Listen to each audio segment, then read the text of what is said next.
ঢাকাকে বিরক্ত না করতে দিল্লিকে বার্তা দেবে যুক্তরাষ্ট্র। কালকে আসছেন ওয়াশিংটন দিল্লি বৈঠক সেরে ঢাকায় আসবেন ডোনাল্ড লু। এছাড়া তার টিমের যে অন্য কর্মকর্তারা তারা সরাসরি আসবেন। ডোনাল্ড লু দিল্লি হয়ে আসবেন। কেন দিল্লি হয়ে আসবেন তার একটি ব্যাখ্যা নিশ্চয়ই আছে এবং ওই বার্তাটাই যুক্তরাষ্ট্র দেবে দিল্লিকে, যে বাংলাদেশকে যাতে অস্থির না করা হয়। পরিবর্তিত রাজনৈতিক প্রেক্ষাপট দিল্লি মেনে নিতে পারছে না।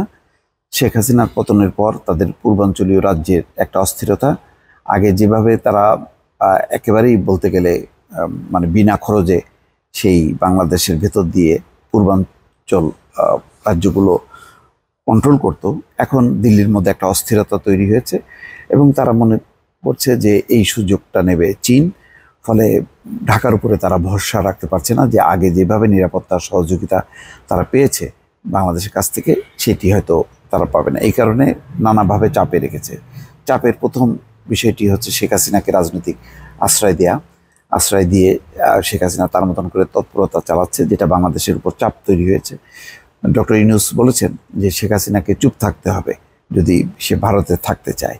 এক ধরনের বার্তা যে ঠিক আছে, যদি রাজনৈতিক আশ্রয় শেষ পর্যন্ত ভারত দেয় তো দিতে পারে, কিন্তু তাকে চুপ থাকতে হবে।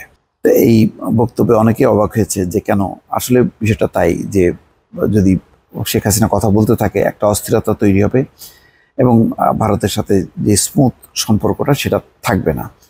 আবার বাংলাদেশে ফেরত পাঠাবে ভারত এমন কথাও দিচ্ছে না, যে সেও একটা চাপের মধ্যে রাখতে চায় বাংলাদেশকে নানাভাবে। এটা হচ্ছে শেখ হাসিনাকে দিয়ে। তারপরে বাংলাদেশে হিন্দুরা নির্যাতিত, অস্থিতিশীল, বাংলাদেশে হিন্দুদেরকে সংগঠিত করা, তাদেরকে অর্থায়ন করা, তাদেরকে দিয়ে ডেমনস্ট্রেশন করানো এবং আন্তর্জাতিক সম্প্রদায়ের নজরে আনা, এই সব হচ্ছে চাপের অংশ। তো এইগুলি মার্কিন যুক্তরাষ্ট্র বুঝতে পেরেছে। এই জন্য বাইডেনের কাছে যখন নাকি নালিশ করেছে নরেন্দ্র মোদী টেলিফোনে যে বাংলাদেশে সংখ্যালঘু সম্প্রদায় হিন্দুদের নিরাপত্তার ব্যাপারে তারা চিন্তিত, উদ্বিগ্ন, সেটা বাইডেন পাত্তা দেয়নি। তাদের যে হোয়াইট হাউসের বিবৃতিতে এই অংশটা ছিল না। কিন্তু নরেন্দ্র মোদী চাপে রাখতে চায় এবং চাপে রেখে বসে আনতে চায়। ডক্টর ইউনূস যদি বসে আসে তাহলে তার কোনো সমস্যা নেই। এখানে শেখ হাসিনা তার কাছে মুখ্য না। মুখ্য বিষয়টা হলো বাংলাদেশের যারা নেতৃত্ব দেবে তারা যাতে বসে থাকে এবং তারা তাদের মতন করে নিরাপত্তা কৌশলটা যাতে মানে বাস্তবায়ন করতে পারে। পূর্বাঞ্চলের যে রাজ্যগুলো আছে, যে রাজ্যে এখন বিদ্রোহের দামামা বাজছে, সেগুলো যাতে তারা কন্ট্রোল করতে পারে। তো এই বিষয়টা যুক্তরাষ্ট্র জানে বলেই যাতে ভারত দফায় দফায় বাংলাদেশকে ডিস্টার্ব করতে না পারে, সেই কারণে তারা চেষ্টা করছে যে ভারত যাতে শান্ত থাকে সেই বার্তা দেবে। অর্থাৎ বাংলাদেশ এবং ভারত দুই দেশকেই মার্কিন যুক্তরাষ্ট্র তার পাশে চায়। এই আঞ্চলিক ক্ষেত্রে চীন হচ্ছে প্রতিদ্বন্দ্বী বিশ্ব প্রেক্ষাপটে। সুতরাং চীনকে সাহায্য করার জন্য মার্কিন যুক্তরাষ্ট্রের কাছে গুরুত্বপূর্ণ ভারত, গুরুত্বপূর্ণ পাকিস্তান, গুরুত্বপূর্ণ হচ্ছে বাংলাদেশ। আর যেহেতু বাংলাদেশ ভারতের প্রতিবেশী, দুই দেশ যদি মার্কিন স্বার্থে কাজ করে তাহলে চীন এখানে যথেষ্ট পরিমাণ চাপের মধ্যে পড়বে এবং সেটাই হচ্ছে মার্কিন যুক্তরাষ্ট্রের লক্ষ্য।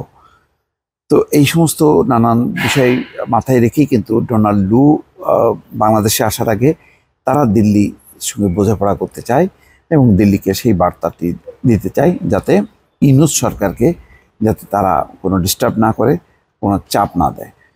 এখানে যুক্তরাষ্ট্রের একজন কূটনীতিক বলছেন যে সার্বিক প্রেক্ষাপট মাথায় রেখে সাজানো হয়েছে প্রতিনিধি দল।